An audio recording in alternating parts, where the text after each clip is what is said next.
Adaaaaaa, Rope Break family. Hope you're all doing well. After the great night of wrestling we had last night between AEW and NXT, we saw championship belts change. We saw great feuds. We saw everything, really come to fruition last night. It was, definitely a great 4 hours of professional wrestling. And as always, we have your AEW review right here. NXT coming later tonight. So NXT or AEW rather, they started off with a bang. Their first match was the Lucha Bros against Kenny Omega and Hangman Page, and this match was fantastic. This might have actually been one of the best matches of this entire card, which was pretty much fully loaded from top to bottom. So to run through some of the highlights here from this first match, Kenny and Phoenix, they're the ones who start the match. Phoenix counters a Snapdragon with an arm drag. Kenny attempts two one-wing angels early on. Phoenix tags in Penta. Kenny tags in Page.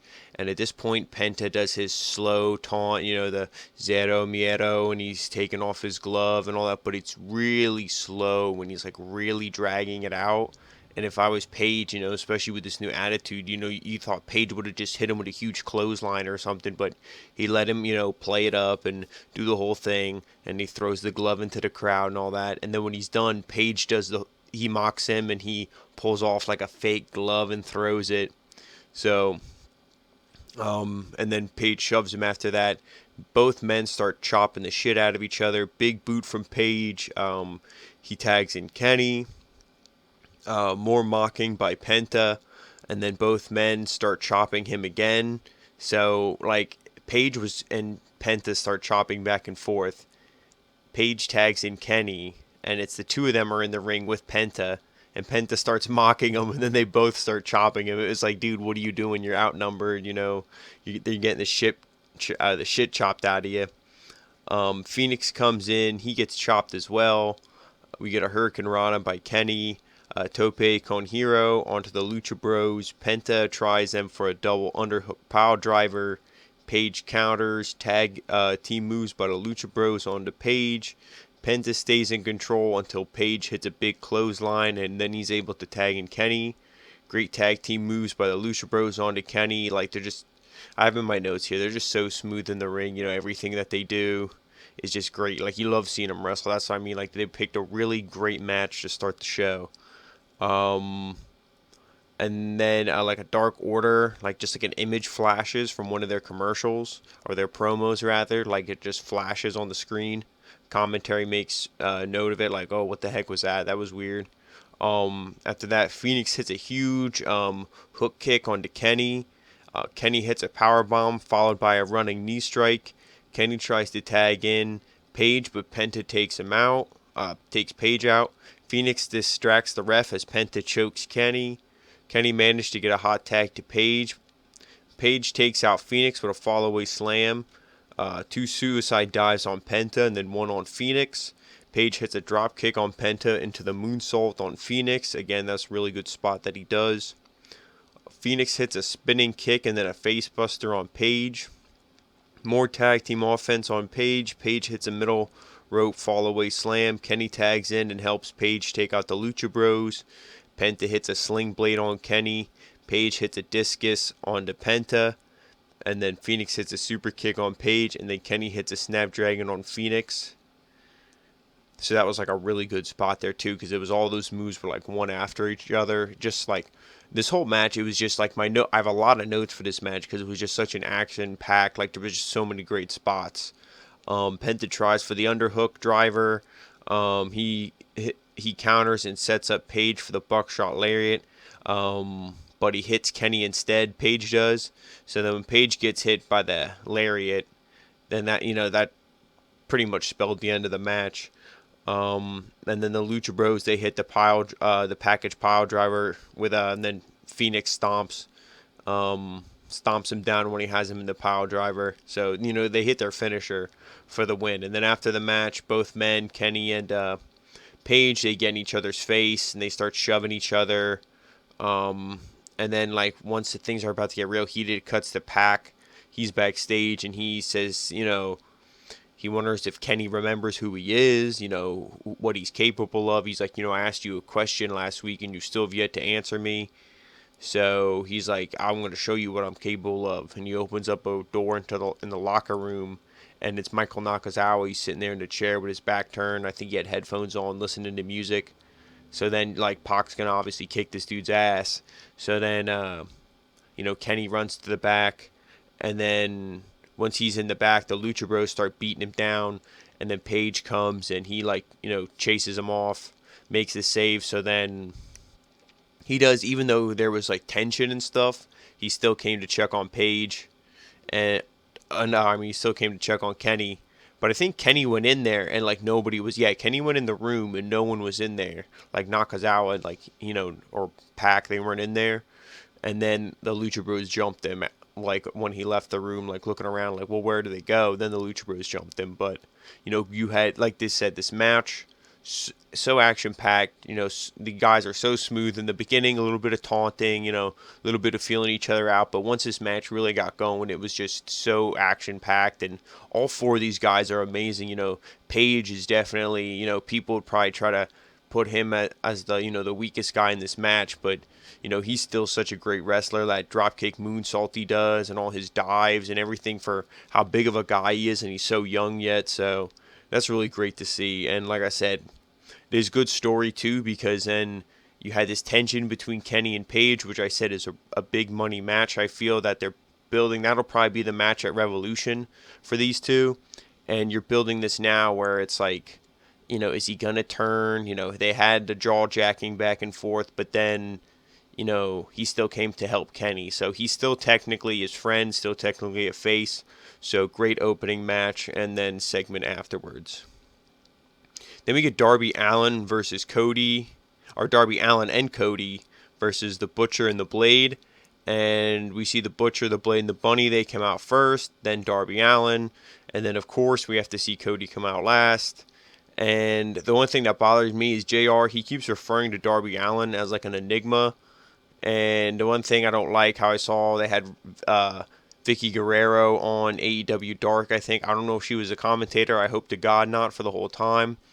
But they always say like they're not trying to just take WWE scraps, or they're not trying to ride their coattails and all that. But you keep bringing in all these people. You're trying to get Darby Allin over by using the same terminology that you use for Jeff Hardy, because you're trying to get him over by comparing him to Jeff Hardy, which I think is fucking bullshit. I know it's just Jim Ross, but it's still bullshit. So whether I'm calling Jim Ross bullshit or whoever, so be it. But that just really pisses me off. So then once this match gets started, the faces, they use their speed early on. They keep advantage over the Butcher and the Blade. Butcher takes out Cody, snap power slam onto the Blade, and then the Blade immediately tags in the Butcher. So, sorry, but the Blade, he kind of looked weak early on there in that spot. Like he tagged in, got power slammed, and was like, oh fuck, I'm going to tag right back out. The Bunny, she distracts the ref, and then both heels, they take out Cody with a low bridge. Like Cody hits the ropes, and he's going to hit the Butcher, and then the Blade pulls down the ropes. So the low bridge, so he goes crashing to the outside. More tag team offense, and then during the commercial, Cody's pretty much isolated and beat down by the heels. Huge fall-away slam onto Cody. Cody tries to fight back, make a tag, but the Butcher counters and tags in the Blade. Both men hit a crossbody on each other. Cody makes the tag. Allin hits a Canadian Destroyer on the Blade, but he made a tag to the Butcher beforehand. The Butcher hits a backbreaker on Allin, and then a single leg Boston Crab. Cody tries to break it up, but he keeps the hold on. I think he hits him or kicks him twice, and he just doesn't even move. He no-sells it. Then soon after this, the match breaks down. Cody hits a crossroads on the Butcher, which I don't like. Like I said, Darby Allin was in there. He was in the hold, and the match broke down. And between me taking notes, but I didn't hear on commentary or see Cody make the tag at this point. But like I said, he comes in. He hits the crossroad. The Bunny distracts the ref. 2 suicide dives, because obviously when he hit the crossroads, so he didn't get the pin, she distracts the ref. 2 suicide dives take out the heels. Allin hits a coffin drop on the Butcher on the apron, and then Cody hits a top rope cutter on the Blade for the pin. So Juan and I, we instantly text each other. We said, this is really, really bad booking on AEW's part. You brought this team out and you had them, they won and they looked good, but they didn't win. It wasn't a decisive, easy victory against Cody and someone who's essentially a jobber. And now you're putting them against two guys who never tagged up before, have, they respect each other, but there's a little bit of animosity because, they went to the time limit draw, so that they still want to prove who's the better man. And they're not a tag team at all. They should have no chemistry together when the Butcher and the Blade should have all this chemistry and you're trying to bring them in hot. It's the same thing that they did with the Dark Order. You bring a team in hot and then instantly in the fucking ice water. Cold. Done. And it's like, okay. You change Allie, put them with her. Allie's your ace in the hole. Allie's how you can have them, the Butcher and the Blade, keep winning. And the losing team, like Cody and Darby Allin, you can have them look strong because she can distract the ref, she can rake the eye, she can kick them in the balls. This was just really bad booking. Then after that, we get highlights from the match between Jericho and Jungle Boy. They showed what happened last week, Marco Stunt making the 3 count and all that. Then we get Awesome Kong versus Miranda, and I did not catch her last name. She was unfortunately a jobber, probably a local talent. Brandy says tonight is the night that the alien Chris Statlander comes home to the Nightmare Collective. And as I was typing that exact line, Awesome Kong hit her finisher and it was done. I didn't even see what the finisher is. I know it wasn't that spinning back elbow. I think it was some kind of like face buster or like pile driver, flapjack. I don't even know. Some kind of slam. But Awesome Kong to me is she is just awful. She's not like... She's just so unbelievable in the ring. It's one of those things like Andre the Giant at WrestleMania 3. Like, it comes out and you're like, okay, what does he have? Like 3 moves at best? And it's like, what am I going to do here? And after the match, she cuts her hair, this jobber's hair. And they also had that other woman out who they shaved her head. And they teased showing the bald man. I forget the other woman's name. But they teased showing the bald guy. We still don't know who he is. But this is just more, hyping up the Nightmare Collective, which I'm kind of iffy on it. I was iffy at first, then I was, behind it. And I'm kind of iffy again, because it's just, like I said, if the main driving force is Awesome Kong, like, I don't know. Like, I knew that's what it was from the beginning, but I guess I thought, that there'd be, more to it. And it seems like it's just going to be her, and everyone else is going to kind of be a follower. Like, it's just going to be her and Brandy are the 2 main ones, so... I don't really have too much stock into it, but we'll see where they go. I think, if it's used correctly, it can get people over, like Chris Statlander, Britt Baker, faces feuding with them. It can get them over. But them just, if they would want to go on a run as champion with Awesome Kong, to me, that's less believable than Riho. So then JR, he interviews Jungle Boy next, and he said that the man... He asked him, about his match with Jericho, and he said that the man Jericho doesn't scare him, but he respects the legend of Chris Jericho. And then Jim Ross asked him what his late father would think, if he saw him in the ring going up against the world champion.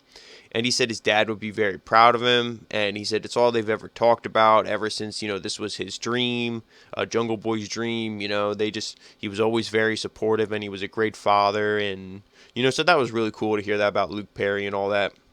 Really good segment. Jungle Boy, he definitely sounds nervous, like, on the mic and during interviews and stuff, but, he's one of those, like, underdog baby faces, how can you not love him?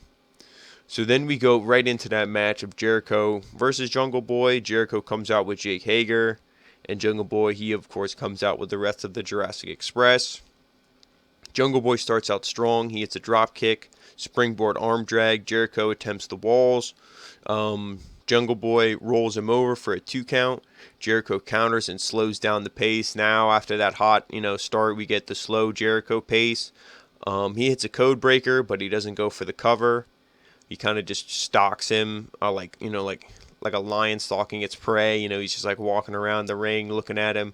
He hits another code breaker, and the one thing I noticed on commentary, they won't call it the code breaker. They actually didn't call it anything. He hit the move twice, and it was just kind of like an awkward silence, because normally they'll, scream what the move is, especially one like that, but they don't, of course, want to mention anything WWE related, but then they'll call Darby Allin an enigma, so... take that how you will. Jericho sends him to the outside. Hager sends Jungle Boy into the barricade, and then at this point, Luchasaurus comes over, and they start to brawl. And then Marco Stunt, he tries to attack Hager, but Hager just knocks him out of the sky with a huge punch. And then all three men are sent to the back, and that was a really good call. It didn't affect the match. They had that little brawl. He was Jungle Boy's thrown into the barricade. It was just one thing, and Aubrey Edwards, she was like, no, you guys are out of here. And that was good. She didn't just send the heel back. She sent all three men back, so it was fair. And then Jungle Boy, he gets an inside cradle after that for a 2 count on Jericho.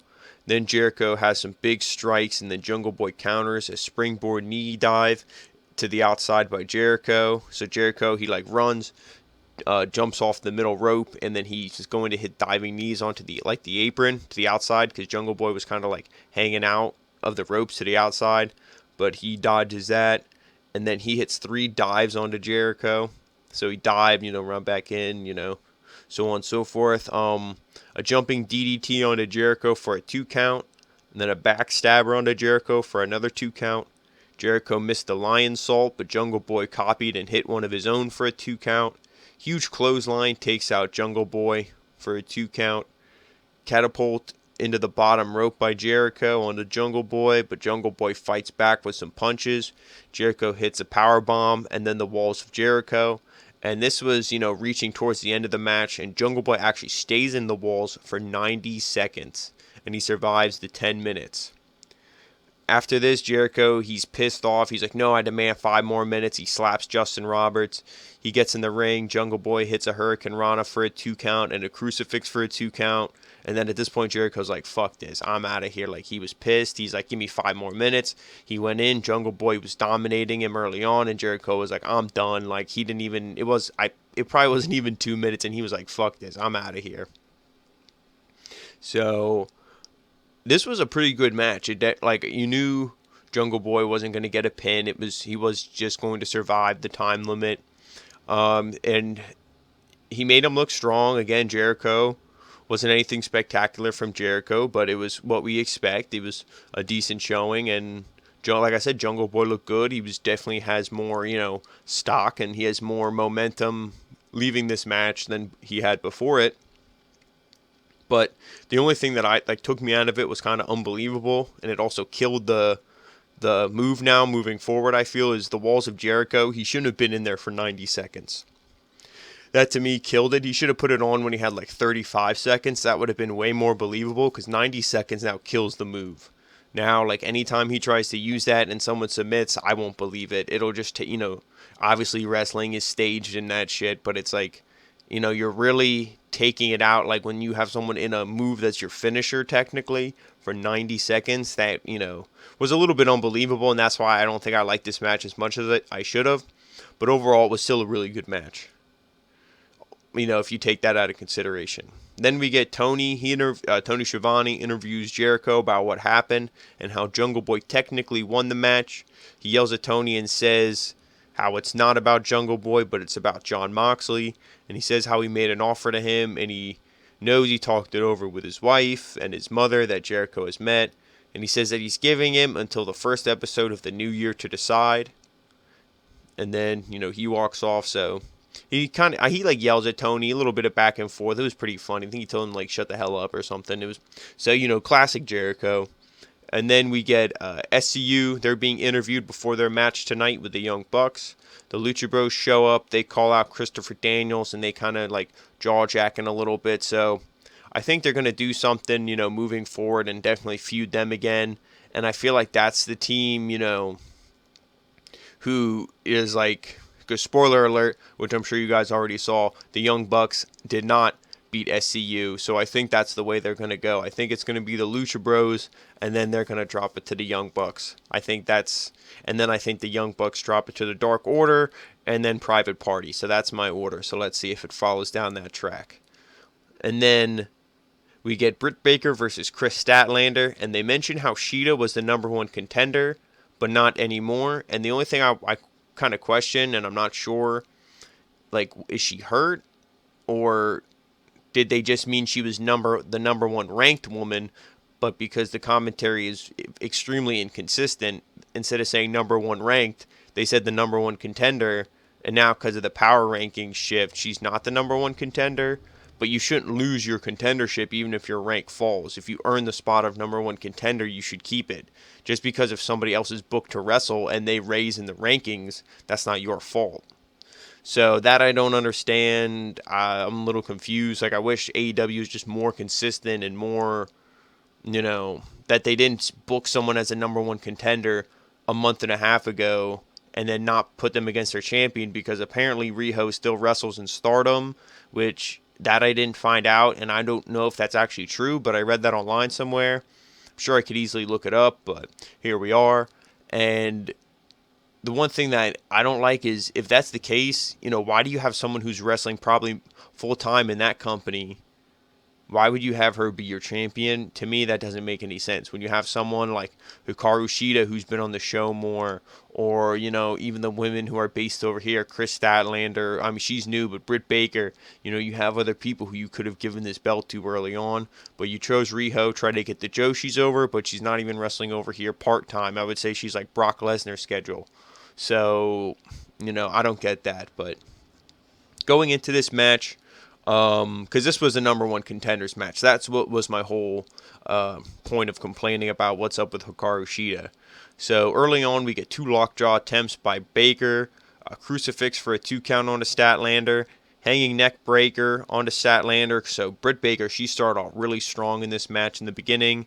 During the commercial break, Baker is able to keep control on the much bigger, much stronger Statlander. So they're really getting Britt Baker over early in this match. Statlander fights back with some big chops in the corner. Baker counters and attempts a 3rd lockjaw. Huge knee on Baker as she's draped over the middle rope. Some back and forth offense and pin attempts by both women. Baker hits a superplex. Statlander counters that with I think it was like a Michinoku driver or Tiger driver or something. Some sort of drive like the Japanese drivers like that. So then we get some exchange of elbows. Statlander counters with a super kick. She hits a roundhouse. Baker then hits a super kick and tries for a lockjaw. Statlander picks her up and hits her finisher for the win.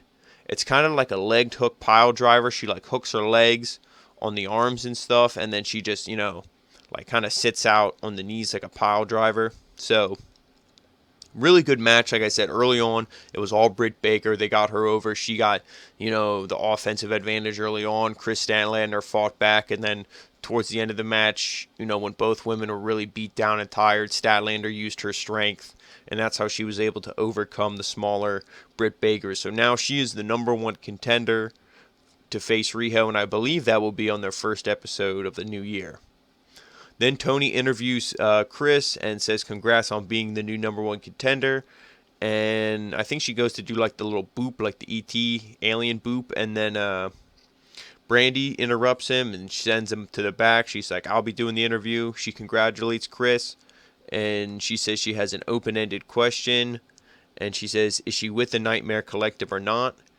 And then Statlander waves her finger no. And then Brandy hits her in the eyes and walks away with Awesome Kong. So that was definitely I would have rather just see her pop up on the Tron and then just have, Chris wave her finger no, and then that would have been it, and then just Brandy pissed off stormed away, and then Awesome Kong just staring to the camera, and they just have a stare down, because I feel like this match on the new year against Riho, Awesome Kong or Brandy, someone's going to come out and fuck over Statlander. Riho's going to retain, and then that's how you get Riho out of this match, and then, you get the feud between Statlander and, the Nightmare Collective, because she's clearly not going to join up with them. But this just raking her in the eyes or whatever she did, it was just, Brandy's not believable. I'd rather watch Alexa Bliss. I'm sure Juan's going to love that. But I'd rather watch Alexa Bliss than Brandy Rhodes wrestle in the ring. It's just, she's not good. Any moves and shit she does, it just doesn't look good. Same with Awesome Kong, and I'm not trying to shit on these women, but like I said, Brandy Rhodes is the perfect Zelina Vega. She needs to just be a manager and, cost people the matches and just the heel. I mean, she's clearly playing a heel, but she's just not in the right role, I don't think. At least, to be like mixing it up. It was just an awkward spot. But moving on, we get Spears and Tully. They say that the tag team wrestling is, there's somewhere where tag team wrestling actually matters. And they say that this is where the money is. They're looking for the right guy that they can mold. And Tully talks about how in sync him and Arn Anderson were. And he say they need to find someone like that. And they're like, oh, we will, for Shawn Spears. And they walk off. And, Shawn Spears had this feud with Joey Janela. And it's like that feud is still technically going on. But now he's worried about tag teams. And it's like, what are you doing with Shawn Spears? It's like, yeah, he's on television a little more, but his booking is no better than it was in WWE. So it's like, what are you doing with him? There's clearly stuff you could do with feuds, but it seems like they really focus on like 2 feuds, and then you got like, 2 feuds that they're like all in on, no pun intended, and then you have like 2 other feuds that are kind of on the back burner, and then everybody else is like, forget about it. And then after that, we get the main event, the Young Bucks versus SCU. And of course, with this match, both these teams, they were talking about early on, like they had a little bit of promo, how they're friends. And they said, we hope it's not awkward when, you guys come over for Christmas, because like every year, and you see your belts are now going to be on our, dining room table. So they kind of a little bit of, heat back and forth, in these promos. But to start the match, we get some fast-paced action early on. Assisted double drop kick by the Bucks on SCU. Powerbomb Insaguri into the corner, and then a cannonball senton by Matt Jackson. Scorpio takes out Nick Jackson. Kazarian tags in Sky. Matt tags in Nick, who takes out both men with a double bulldog. Hurricane Rana from the top ropes. Like he was actually like on the ropes, not like in the corner. So he like almost like a pentagon, like was standing on like the actual rope, and hit the Hurricane Rana. And then he hits an elbow drop on Nick Jackson, and of course Jim Ross has to say that's a macho type elbow. Again, trying to use WWE guys to get over. People probably say, Jean Paul, shut the fuck up, but I don't care. I'm going to say it anyway. Nick Jackson takes out both men with a dive to the outside. Scorpio is isolated by the Bucks during the commercial break. Then when they come back, they hit like a Sabu, RVD, the Rolling Thunder leg drop for a 2 count. Sky tags in Kazarian. He takes out both of the Bucks. Double lariat, Hurricane Rana on Matt Jackson. Or double lariat and then a Hurricane Rana on Matt Jackson. Sky hits a dive on both Bucks to the outside. Elevated DDT on Matt. Sky attempts a TKO, but Matt counters with a spear. Sky hits Nick coming off the top rope with a cutter and then a dragon sleeper. Kazarian, he comes in and gets Matt in a sleeper as well. The ref's like looking at both men like, what the heck's going on? Like, who do I, like what's going on? It's like, dude, you got to clearly get, the unlegal guys out of here. Like, you're not, if Matt Jackson would be like, no, I submit, what's he going to do? End the match? Matt Jackson's not the legal guy. So like, you shouldn't even be looking at them. Then Sky tags in while Kazarian is in a pile driver position, and then Nick gets a DDT on the apron, and then a TKO on Matt Jackson, and SCU gets the pin, or a TKO on Matt, and then they hit the SCU later for the pin. So when this match ended, there was still some TV time, and I was confused. Normally, not saying like, oh, AEW, they hit the finisher and then go off the air, but there was a good amount of time, so I knew something was going to happen. SCU retains, and then at this point, the Creepers, they come out, and they surround the ring, and the lights go off, and then Evil Uno and Stu Grayson are standing there. They congratulate SCU, and they say that tonight, for the Young Bucks, it's not an invitation to join them, but it's someone's initiation. And then the Creepers start to beat everybody down. Daniels comes out to help. He gets his ass whooped as well. Kenny comes out. Cody and Dustin. All these guys are out there, and they get all beat down by the Creepers.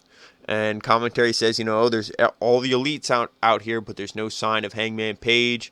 He didn't come out to help. Evil Uno, he gives Alex Reynolds and John Silver, who you remember from the week before. Alex Reynolds was watching the commercial on the television at the hotel for the Dark Order. So they actually didn't have masks on. So this was their initiation. They help beat down all the faces. So he gives them mass, and then they're holding Matt Jackson. He's spitting blood out of his mouth. I think they might have actually reached in his mouth or did something. Were smearing it. They were doing something weird with his near his face, but he was all spitting up blood. Probably a blood packet. Maybe not though. He's pretty legit. I'm not gonna take anything away from them, but it's probably a blood packet. And they're holding him up. As the cameras. Evil Uno, he's sitting down on his throne of creepers, which, that just to me looks badass. So, I really like now how they're booking the Dark Order. This is how, they should have booked them from the beginning, but it's really not, I'm not really going to complain about it too much because we're getting it, and, we're still early on in the lifespan of AEW. So, that's how the show went off the air. And it was a great episode. Like I said, the only stuff that I thought was really that bothered me was just the booking of the Butcher and the Blade, the second Nightmare Collective segment after the Statlander match, and then Jungle Boy being in the walls. But besides those minor details, I mean, if you just look at the first match, the last match, and even the Jungle Boy Jericho match, all great matches. The women's match was great. Britt Baker looked strong even though she lost. Chris Statlander is definitely, the hottest woman in AEW right now. She came in strong. She's huge, but she's not the overly looking steroid freak. No offense to China or nothing, but she's big, but she doesn't have that bodybuilder physique. She's still, and her gimmick, I like the gimmick with the alien. That's pretty cool. It's interesting. And, they're letting her do that. It's not if she would have went to NXT or WWE, NXT might have kept the alien. I could see that with people like Kushida and Cameron Grimes and all that. I definitely could have seen the alien, but as soon as she would have got to the main roster, they either would have gimmicked her to hell up to the point where she would have been buried, or they would have changed it altogether. And not that she couldn't got over with something different, but why change what isn't broken? So I do like how AEW just lets her be, what she's always been. And, it was definitely a good episode. So, I'm really looking forward to see where they go from here. Like I said, the Jon Moxley thing is set up. You obviously know he's probably going to say no. He's not going to team up with them. But, where does the Butcher and the Blade go from here now that they lost? Because now you're going to have them beat a team like the Best Friends or, somebody like that. Or get some wins on AEW Dark, which is unfortunately probably where they're going to push them now. Instead of, having them get a win here over Cody. And Jungle Boy and the, where do they go? Because Jungle Boy got this win. Are they going to be split into singles competition? There's lots of definitely things to look forward to. There's lots of moving pieces in this company. And, now, because Jericho, like he said, he's trying to get these guys over. So is he going to try to get another young talent over before he has his match with Jon Moxley, most likely at Revolution? We'll see. And the feud that I'm really excited for is the feud with Kenny and Hangman Page. Like I said, I feel like we're going to get Kenny and Pac in between, but before Revolution, and then we're going to get Page and Kenny at Revolution. And of course, Cody and MJF. I am looking forward to that feud, as much issues as I have with Cody a little bit. I am really looking forward to that feud. But where does Darby Allin go? Because they were teaming up. Are they going to continue this feud? Maybe the Butcher and the Blade beat them down backstage. Maybe you continue it because technically they are hired by MJF. So there's a whole bunch of, like I said, a whole bunch of moving pieces. So there's so much to look forward to.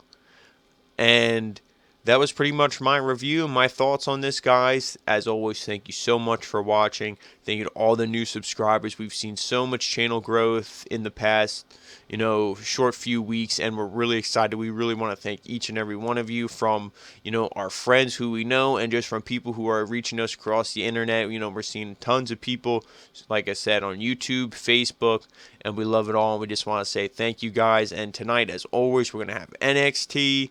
And we have so much other stuff on the channel.